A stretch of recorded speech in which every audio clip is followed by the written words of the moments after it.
Hello, everyone. I would like welcome all of you to the new episode of our Veterinary Profession Podcast. Today's episode will be an interview with Bart de Leeuw from European Veterinarians in Education, Research and Industry. Hello, Bart. Hi. So I saw your CV, but our listener, I think, didn't. So maybe can you tell us at the beginning few words about you and about what are you doing? Well, what I'm doing currently is being in the board of EVRI, and I'm doing a lot of volunteer work because officially I'm retired. Unofficially, I'm still doing a lot. And I'm also, for instance, chairman of the Dutch Animal Cancer Fund.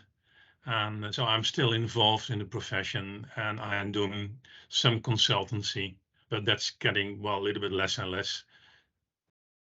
But it's a lot of work, so it's very great. Thank you so much. I wanted to ask first, why did you choose to study veterinary medicine?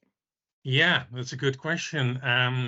It seems that when I was young, I started wanting to be a policeman or a firefighter or a pilot. But it seems that when I was 7 or 8 years old, I said to everybody, okay, I think I want to be a veterinarian. Probably, I can't remember very well, but probably because I loved animals. That's, well, logical, but also because there has been, well, already when I was young, a sort of interest in science, what's happening in your body, how is it working, and, well, stuff like that. Okay, that's really cool. You told me that now you are working with Every, and I wanted to ask that was it always your passion to pursue this exactly field in veterinary medicine? Yeah, well, I think it's better to focus. Well, let me start. I did actually three things in my career. I started in clinical practice, and then I worked for more than 16 years in pharmaceutical industry. And after that, I did interim management for a corporate chain of animal clinics, European corporate. The board work, I've been in the board in the Royal Dutch Veterinary Society. I'm currently in the board of EVRI, but I think it's probably better, especially looking at the scope, why we are doing these interviews, to focus on what I did for the animal health industry, Yes, if yes, you and agree. yes, yes, of course. And I would like you to know why exactly this one.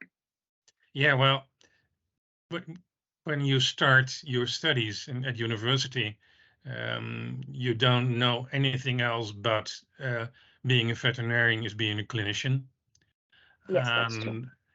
And when I was doing my internships in the last year, some doubt arose in me, like, okay, is this what I really want? And I decided to do an extra internship in immunology. So, in addition to the regular program, I did an extra internship of 6 months in veterinary immunology. And this led with me to the idea that probably my favorite career would be in university because of the combination of science, research, and clinical work. But when I graduated, the university in Utrecht in the Netherlands had a hiring freeze for at least 2 years. So there were no jobs in the university. So I went into clinical practice. Okay. So yeah, it's difficult to answer what was my passion. And I enjoyed clinical practice, but maybe we can talk about it later on. I switched after about 22 years to the second part of my career in animal health industry. Okay, and I wanted to ask that you think that animal health industry is covered enough in the general veterinary curriculum worldwide. Do you think that No, during our studies, okay, okay, no, so no. okay, so how students That's can gain sorry, I can. experience? Yeah, well, no is a little bit blunt answer. Of course, when you start working in animal health industry, you need to have a lot of experience in the clinical field. I mean, you can't work in animal health industry in a good way when you lack the experience of the clinical work. But so it wouldn't be fair to say that the curriculum needs to train directly students for working in animal health industry, but there could be more attention to other careers than just the clinical career. Yes, definitely. Okay, so what do you think from our side as a student, what we can do to gain a little bit more experience in that? Talk to veterinarians who are working in industry. Networking is very important. Listen to what they're saying, ask them questions, and maybe just contact an animal health company and say, "Hey, I'm interested. I don't know what it would mean exactly to work with your company, but can I come by for a short period of time?" And maybe that's a solution. But again, the most important thing is talk to those colleagues who are really working in animal health industry. Okay, so you told me about networking and contacts. So I wanted to ask that did you have any mentor to guide you on your path? If yes, who was it and how did he or she guide you? I studied in the 70s of the last century, and the answer is very simple: no, not at all.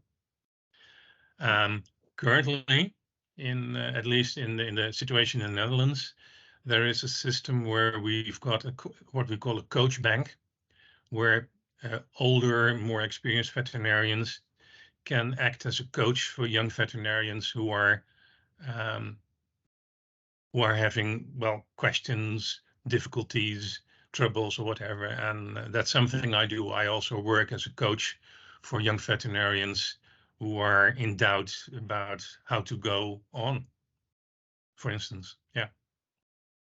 That's really cool But because I think that, yes. but in my time there was no mentorship or whatever. No. So I'm very happy that right now you can be a mentor to the new generation of veterinarians. It's really great to have people like you. Mm-hmm. So if you could go back in time and give yourself advice while you were a vet student, what would you say to yourself? And also, is there anything would you have done differently? Yeah. In hindsight, it's not fair, I guess.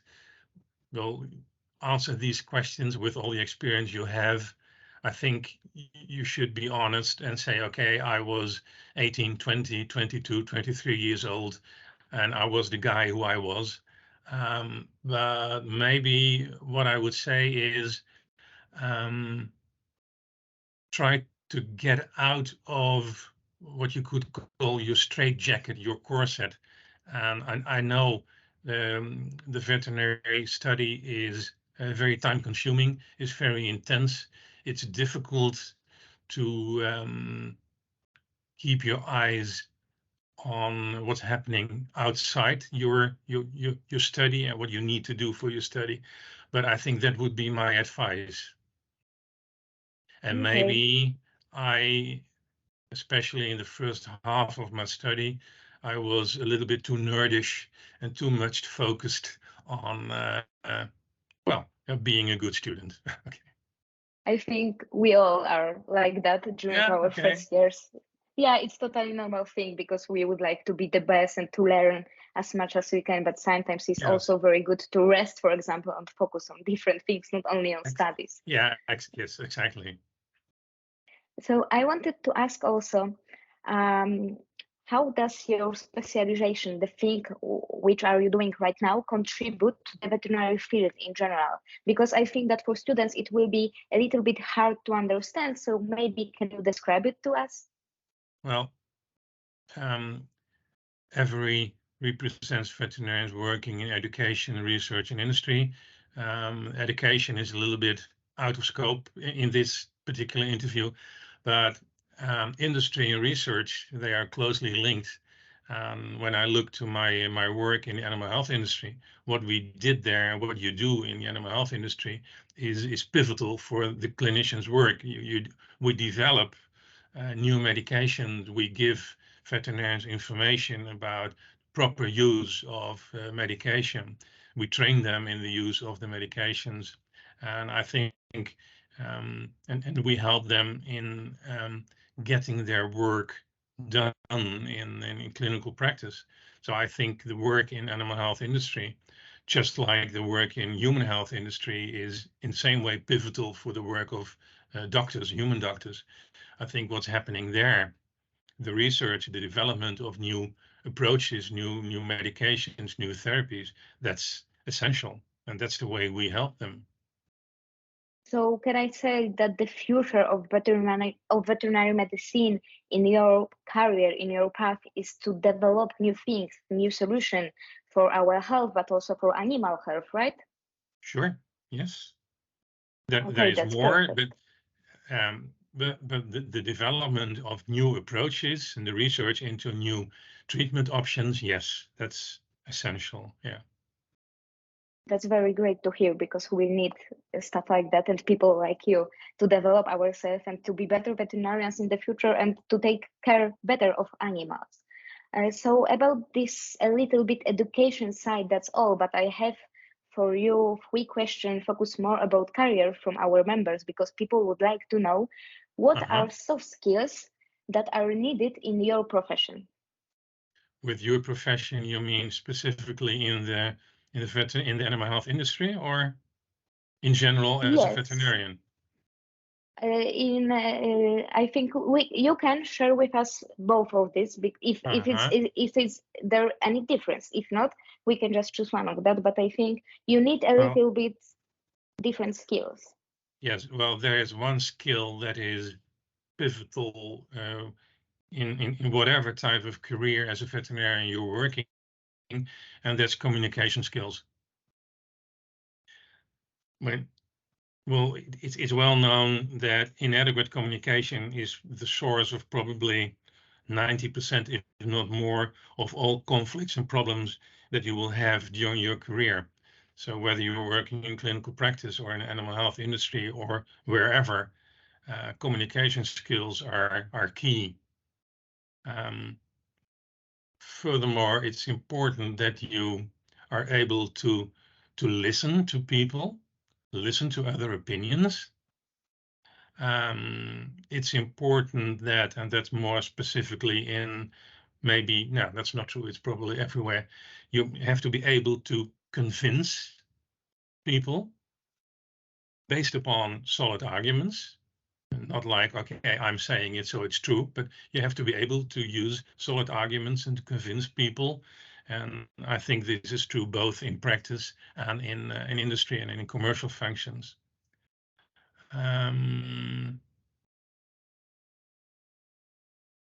Another thing, maybe you should be able to shut out your emotions.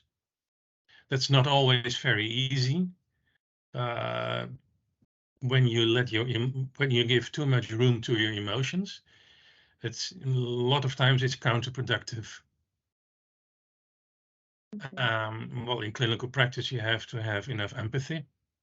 Well, that's probably an open door.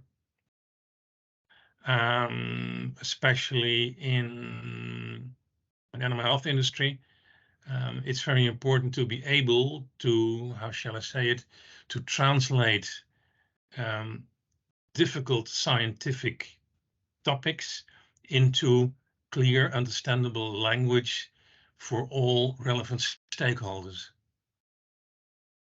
Yeah, I think this is very important also in education because for students, Sure, it's yes, yeah, also sometimes very hard to understand very scientific language. So I totally yes, agree with that. yeah, yeah. I think you will be the perfect person to answer my next question because I you are hope having so. a lot of experience. So I wanted to ask, is there any difference in work culture from our regular clinical profession to working in animal health industry?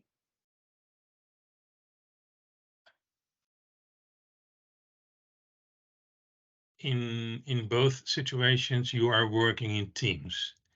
So that is a common denominator.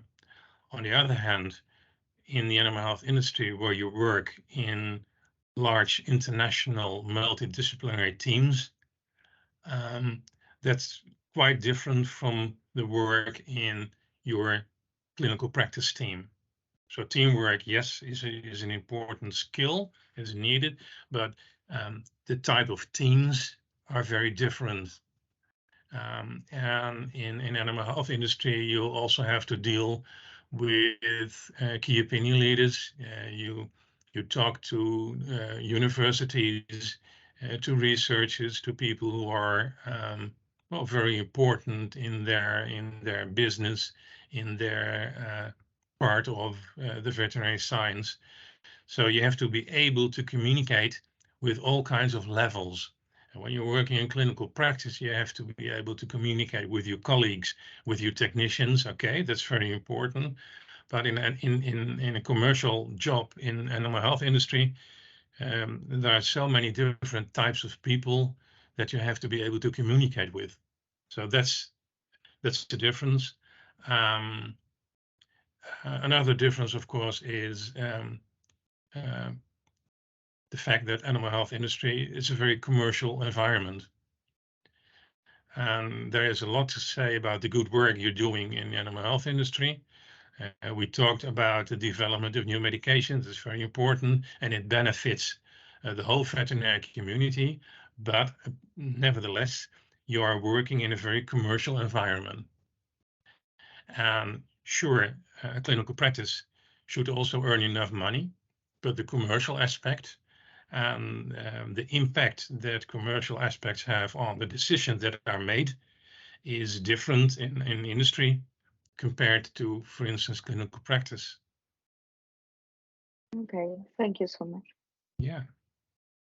So my another question will be a little bit harder, I think, but it's very important topic for a lot of our members, especially from few countries. So they wanted to ask if do you have any situation to comment politically of any issue, and if so, how would you manage to do it in a more neutral way? Because I know that sometimes politics is very hard to, in general, is very hard to comment on some political issue, but sometimes as a veterinarians we have to do it. So our members are asking about your experience in that and how to be neutral in everything.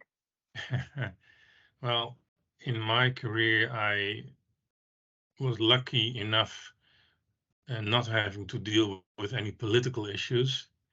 If you mean by political issues, really politics in the sense of government, etc. So I didn't have to deal with that. Okay. But I guess that even there, a couple of things are important. Be honest, be open. Communication still is very important. And last but not least, take care that anything you say is based upon solid arguments and science. I mean, that is, you have to stay professional. Yeah, I think this We is are professional. We are trained at university, and that's something that we have to show always. I think it's a really great advice, especially this one about being professional and follow scientific information, because I think that's the spirit of being a veterinary medicine worker of any field, but also being a scientist. So thank you so much for Yes. this. Also, I would like to ask, what would you say to those students who are looking for your career, to following your path career? Just 3 words, go for it. Okay, that's great. And when you're perfectly happy in your clinical career, and that's something you really want to do for 40 or 45 years, no problem at all. But when at any time point you are in doubt, is this all I wanted? or is there maybe something else? Then I would say go for it. Yes. Okay, thank you so much. And last but not least, what were the biggest challenges in your career? Well, my career, as I said earlier, it started in clinical practice in Amsterdam. Um, what I did for about 22 years.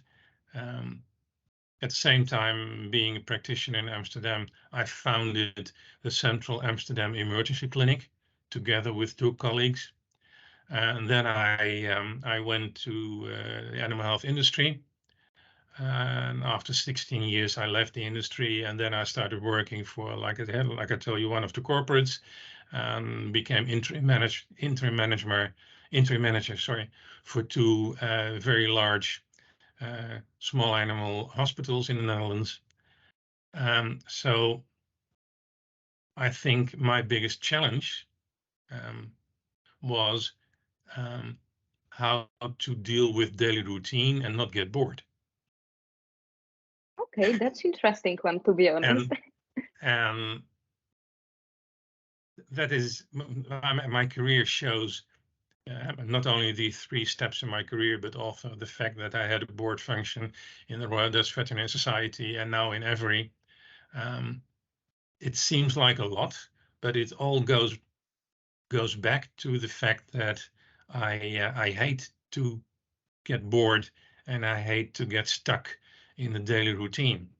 And so that's the answer to the question, what was the greatest challenge? Well, to stay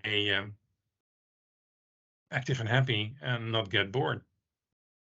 I think that I totally understand you because I would like to combine also my future a little bit to be a little bit scientific person, but also to work as a clinical practitioner. So yeah, I really appreciate this one. Okay, so from my side, that's everything. Thank you so much for your time and for answering my questions. I think that our students will be very happy to listen all of it. And yes, one more time, I just wanted to say thank you for that. Yeah, you're welcome. And I would advise anyone who is interested in work in education, research industry to visit the website of Every and have a look there, because there is a lot of information that you can find there. Yes, of course, and will be able to find all of the links below. Thank you so much, and see you. Yes, and see you, our listener, or hear you, our listener, in our next episode of podcast. Okay. Bye-bye. Bye.